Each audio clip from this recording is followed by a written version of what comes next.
With Greg Simons, who's an associate professor at Turiba University. Good to have you back with us, Greg. We know that Russian forces have really been taken by surprise by this Ukrainian attack. They're battling Ukrainian forces now for a fourth day. What do you believe is behind this offensive, and why was Russia seemingly ill-prepared? Well, if you look at it in terms of military logic, it has no logic. It has no value, what they've done. Ukraine is getting pushed back on all kinds of fronts, and they send one of their best trained and equipped units to go off on what is essentially a suicide mission into Russia, because once you cross the Russian border, there are no restrictions on which they have using troops and assets outside of Russia. And I think one of the main reasons pushing it is a public relations issue, because Ukraine is not only losing the war militarily, but politically, and it is fading from the media headlines because you've got Gaza, you've got all of these other issues, and Ukraine is no longer that relevant or important for the world media news cycle.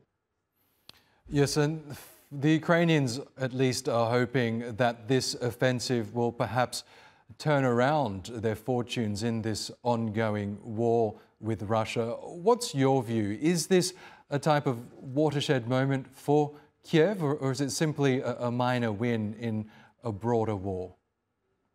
It's a very technical public relations win, a very fleeting one. These troops will get massacred. I mean, they got nowhere to go. They're going to be picked off one by one. They get to have some, what do you say, memes and tweeting in the meantime that they got into Russia. But what is the result?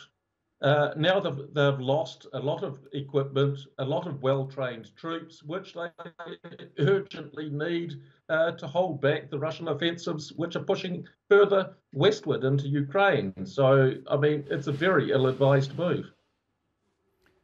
Yes, and Greg, now that this war is well and truly inside Russian territory, we know before this the Ukrainians had launched a series of drones over Moscow, but this is the first time that we're seeing a proper ground offensive on Russian territory.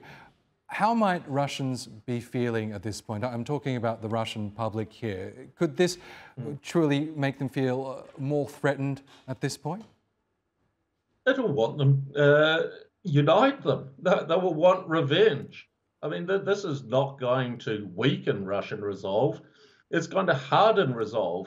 And the likely outcome, you're going to get more support for the Russian government, not less, because I mean they've admitted it. A lot these Ukrainian troops have been targeting civilians in Russia, so I mean it's counterproductive in every possible way and meaning. In the meantime, one of Ukraine's strongest supporters, the US, we know is in full campaign mode. The US is heading to the polls on November. Donald Trump could become president once again, and we know that he's been very skeptical about ongoing US aid for Ukraine's war effort against Russia.